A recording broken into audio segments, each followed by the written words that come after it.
Voilà, donc on se retrouve donc pour la suite de ce tutoriel pour débutants, hein, la partie 2.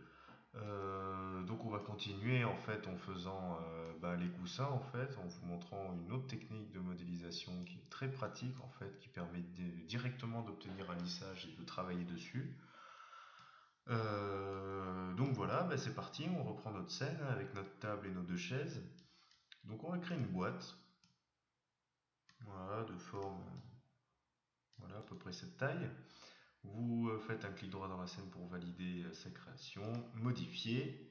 Longueur, vous mettez 40 par largeur 40 et une hauteur de 12. On va même diminuer la largeur. On va mettre du 20. On va mettre du 30. Voilà. Donc là, vous êtes sur le... Voilà, donc notre objet est placé. Et on va rajouter cette fois-ci des découpes virtuelles. On va voir un peu leur intérêt. On va faire 8 de long, 8 en large. On va laisser la hauteur telle qu'elle est pour le moment. On va s'écarter un peu de la table, histoire d'y voir quelque chose. Maintenant, vous convertissez en polygone éditable. Et cette fois-ci, on va descendre tout en bas du panneau avant de faire quoi que ce soit.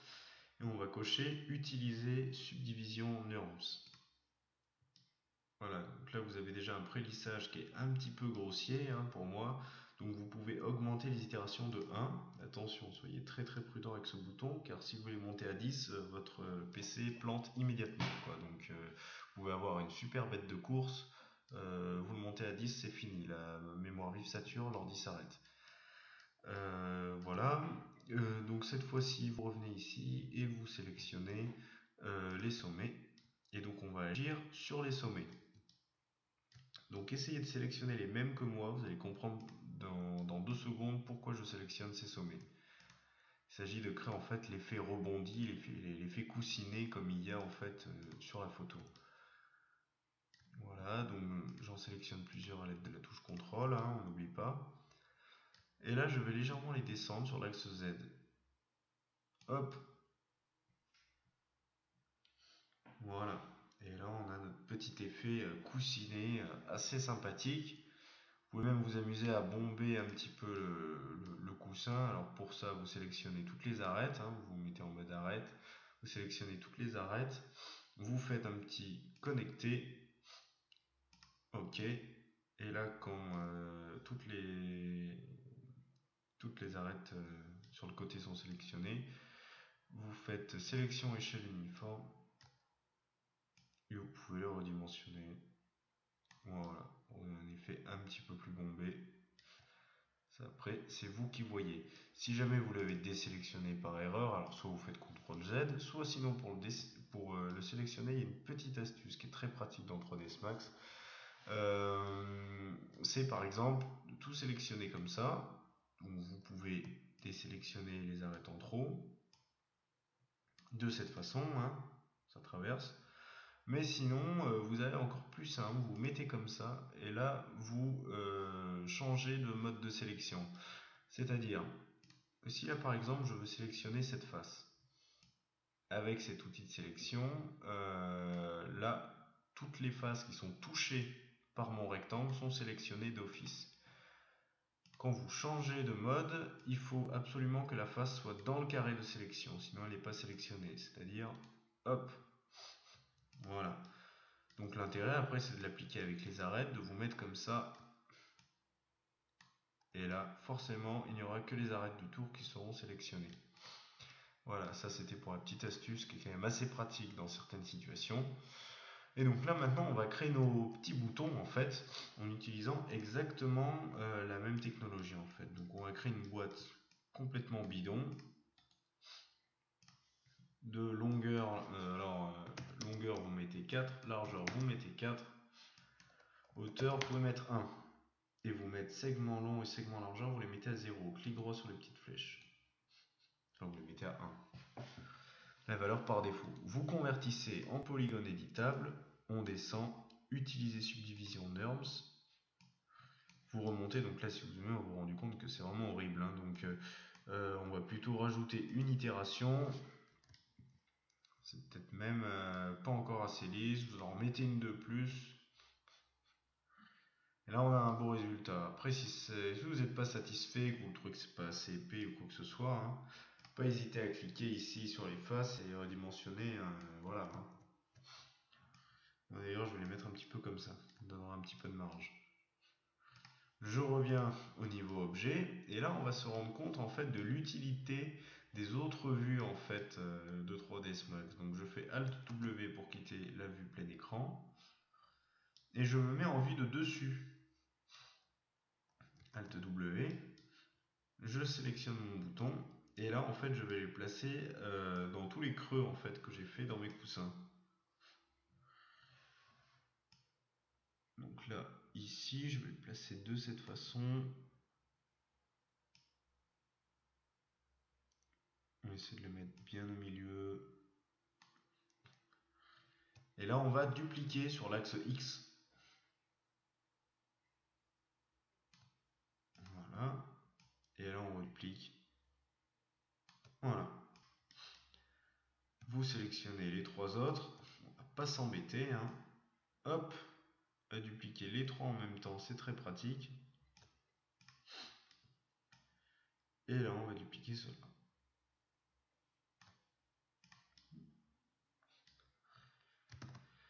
On sent cette vue, on revient en perspective et on va les ajuster sur l'axe Z. Là, j'ai pas tout sélectionné. Je reviens dans ce mode là, oui, effectivement, j'ai pas tout sélectionné. Pas hésiter à faire CTRL et là vous faites ALT pour désélectionner le coussin. On revient dans la vue perspective et on ajuste sur l'axe Z. Hop. Et là vous avez vos boutons qui sont en place. Vous pouvez les redimensionner. Alors attention, là il va falloir les replacer, c'est quand même pas très pratique. Donc vous faites CTRL Z et vous changez de point de référence. Donc là, on redimensionne, quand on redimensionne comme ça, c'est par rapport à la vue, donc c'est-à-dire par rapport au pivot central qui se trouve ici en fait, c'est le centre de la grille. Mais on peut également redimensionner par rapport de manière locale, donc c'est-à-dire par rapport à chaque objet. Pour ça, on clique sur vue et local. Et là, ça nous permet en fait de donner une taille plus petite à chaque objet, sans que ça le change de place. Voilà. Vous pouvez désélectionner et là vous avez votre petit canapé qui va bien. Et donc maintenant ce qu'on va faire, c'est qu'on va grouper tout ça. Donc on sélectionne tout. Vous faites groupe, grouper. Alors l'intérêt du groupe, qu'est-ce que c'est? Là en l'occurrence c'était pas très gênant. Mais quand vous ferez des modélisations plus compliquées, ça peut être très gênant quand vous avez plein d'objets qui sont ensemble et qui s'accordent entre eux. Après, si on veut rapidement les déplacer, rapidement les sélectionner, ça devient très difficile quand vous en avez 500 qui sont ensemble. Quoi. Donc on fait un groupe et comme ça nous permet très facilement de les sélectionner et de les déplacer ensemble. Donc là, on va placer les deux. Hein. Un premier ici et un premier ici. Hop. Et là, vous avez déjà votre petit coin douillet qui a été fait avec sofa, enfin un canapé, enfin après on appelle ça comme on veut. Hein. Et donc là, on va créer un plan pour faire notre petite mise en scène. Voilà. On va créer les deux autres plans pour faire le coin de la pièce.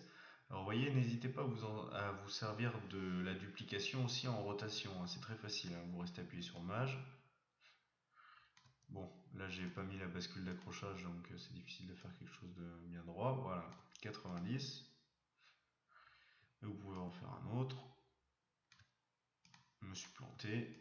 Voilà, 90. Vous allez les déplacer, les mettre sur le côté.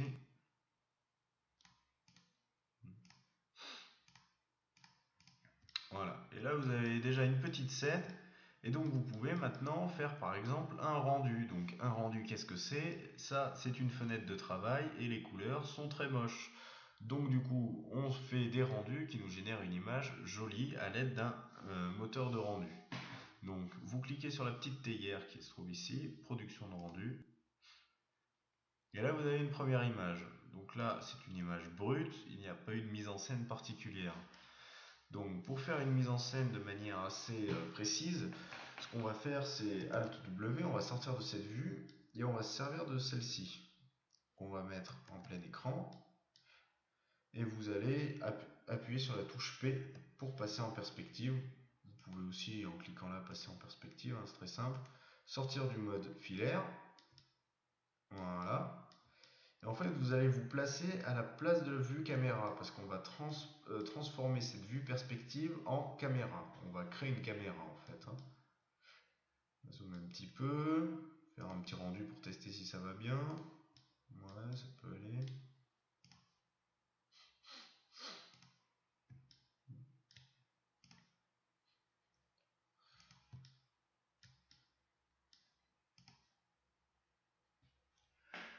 Bon, on va partir là-dessus. Donc quand vous êtes comme ça, vous faites CTRL-C. Hop, et là vous avez créé votre caméra. Vous voyez que vous êtes passé en mode caméra 01 de type, voilà, donc vous êtes en vue réaliste. Faites Alt W, vous revenez dans la vue perspective qu'on se servait tout à l'heure, et là vous vous rendez compte que vous avez votre caméra. Vous pouvez éditer sa position, donc du coup ça évolue dans caméra 01. Alors c'est une caméra cible, donc il y a deux types de caméras, hein, voilà, c'est deux types. C'est la caméra cible et la caméra libre. Donc là c'est une caméra cible, elle a une cible en fait, hein, et la libre elle n'a pas de cible, hein, ça paraît logique. Donc vous pouvez déplacer sa cible, moi par exemple, par souci de... Hein, voilà, vous m'avez compris. On va placer la cible au milieu de la table. Vous voyez, voilà. Donc avant de passer aux effets de lumière, je vais vous montrer une dernière fonctionnalité qui est très intéressante au niveau de la table par exemple. Pour créer ce petit effet là, ce trou que j'ai fait en forme de feuille, bon là j'avais fait en forme de feuille parce que je m'étais amusé à modéliser quelque chose d'assez... Enfin je m'étais chauffé quoi, hein, j'avais fait une forme de feuille machin, mais on peut faire beaucoup plus simple. Par exemple, vous pouvez faire un trou je sais pas, de cylindre par exemple, cocher grille automatique, c'est intéressant comme option comme ça. Direct, vous êtes sur l'objet. Là, vous la descendez, vous la centrez au milieu. On se rappelle que la table était centrée, donc du coup, c'est très facile de centrer un objet sur la table. Voilà. Et donc là, vous montrez une petite fonction. Donc, vous cliquez sur la table. Donc, c'est ce qui permet en fait de faire un perçage immédiatement. Vous cliquez sur la table. Primitive standard, vous cliquez sur objet composé. Vous faites Pro Boolean. Lancez la sélection. Vous laissez les paramètres par défaut et là vous cliquez sur le cylindre et vous avez directement votre trou qui est fait. Vous pouvez quitter ce mode, voilà, venir en primitive standard normal et la reconvertir par exemple en polygone éditable, bien sûr si vous avez besoin de retoucher des choses, voilà, comme la face par exemple, plus grosse, plus petite, enfin, comme vous voulez. Voilà. On quitte, on revient en mode objet. Et là, on a déjà une table avec un trou. On peut rajouter la théière. Donc, en l'occurrence, c'est dans Primitive Standard. Théière. Hop. Une petite rotation. Et là, vous avez votre scène qui est prête. Voilà. Donc, là, pour l'instant, si on fait un rendu de ça, il est quand même bien fade parce qu'on n'a vraiment pas beaucoup de lumière, quoi. Donc, on va placer des lumières dans le panneau Créer. Vous faites Lumière. Standard. Omnidirectionnel. Vous placez votre première lumière ici, hop, et là, vous la montez. Et on va la placer, par là, ça va donner une petite lumière d'ambiance. Vous pouvez éditer ces paramètres dans l'onglet modifier, type de lumière, donc omnidirectionnel, hein. Pour l'instant, on n'active pas les ombres sur cette lumière, parce qu'il faut savoir que déjà quand on fait une scène, il y a toujours plusieurs lumières, hein. Donc vous avez la lumière, une lumière qui donne un éclairage d'ambiance et une lumière qui projette les ombres. Vous pouvez en avoir encore encore d'autres lumières qui permet en fait de travailler sa scène et de lui donner la teinte voulue, quoi, hein, une scène chaleureuse, une scène froide, comme vous voulez. Donc là, vous pouvez aller dans l'intensité, baisser un petit peu son intensité si vous la trouvez trop forte. Et là, on va mettre en place la lumière qui projette les ondes, donc onglet Créer, lumière. Vous allez dans photométrique, ce sont des lumières qui sont très intéressantes, hein. Je vais vous montrer leur fonctionnement. Là, vous faites oui, hein, on s'en fout. Et vous allez placer une lumière photométrique ici. Ici. Non, ça c'est une lumière cible. Moi je me suis trompé. Lumière libre, pardon. Voilà. Là, vous pouvez la monter un petit peu et on va régler la lumière qu'elle projette. Donc vous allez dans l'onglet modifier et vous activez les ombres. Alors, moi je conseille d'utiliser comme type d'ombre, hein, parce que ça ce sont des types d'ombre, le lancer de rayon. En anglais c'est ray shadow, hein, si vous avez la version en anglais. Donc, parce qu'en fait il y a deux types d'ombres qui sont très utilisés, c'est soit la map d'ombre, soit le lancer de rayon. La map d'ombre consomme très très peu de ressources lors de la génération, enfin lors du rendu. Mais par contre, au niveau des détails, c'est quand même très moyen, et si vous avez des objets un petit peu complexes, ça devient juste complètement horrible et irréaliste. Ou sinon, vous avez le lancer de rayon qui projette des ondes de manière très très propre, très sympathique. Et donc là maintenant vous avez la couleur qui est diffusée, parce que toute lumière diffuse également une couleur, hein, ça peut être du blanc, du jaune. Vous pouvez régler sa température à Kelvin, soit des températures prédéfinies. Donc si on met halogène chaud par exemple, vous pourrez donner un éclairage un petit peu tamisé. Vous revenez ici dans cette vue caméra, production de rendu. Alors là, lumière tamisée moyen, tout simplement à cause de l'autre lumière qui est un petit peu trop forte. Donc on va la régler dans la vue perspective. On va descendre son multiplicateur. On va même le mettre à 0,2. Il ne faut pas qu'il soit à 0. S'il est à 0, vous allez avoir une petite incohérence, un manque de réalisme. Vous refaites un rendu. Et là, vous avez déjà un type de scène qui est pas mal du tout, hein, voilà, et qui peut être après personnalisable. Donc là, si vous voulez, comme toujours, hein, dans nos premières créations, on aime bien les mettre au fond d'écran ou enregistrer l'image. Donc 3ds Max, c'est très facile de le faire avec. On va dans les paramètres de rendu. Vous faites, donc vous laissez tout, hein, de base, hein. Ce que vous allez changer par exemple, c'est la résolution. Moi par exemple, je l'avais en HD, 1920 par 1080. Vous descendez, vous configurez la sauvegarde. Donc moi je la mets sur le bureau. On lui donne un nom et un format. Si vous voulez une qualité optimale, il faut utiliser le format BMP. C'est un format qui est non compressé, donc c'est là où vous aurez la qualité optimale.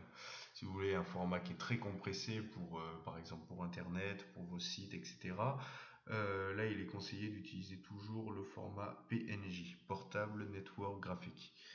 Mais nous on va faire BMP, hein, on va dire qu'on veut se le mettre en fond d'écran, et on fait enregistrer. RVB 24 bits c'est le maximum, tout va très bien. Et là vous faites le rendu sur quadrant caméra 01. Voilà, on vérifie que tout est ok. Quand tout est ok, vous pouvez faire rendu. Et vous avez un premier rendu de votre scène en HD. Vous pouvez très facilement le retrouver ensuite, hein, sur le bureau, ici. Voilà, et bien j'espère que cette vidéo vous a plu pour ces tutoriels pour débutants, et on se retrouve pour de prochaines vidéos pour des tutoriels plus avancés où on verra les textures, les animations, les techniques de modélisation avancées, les modificateurs. Et voilà, donc je vous dis à plus pour de prochaines vidéos. Bye.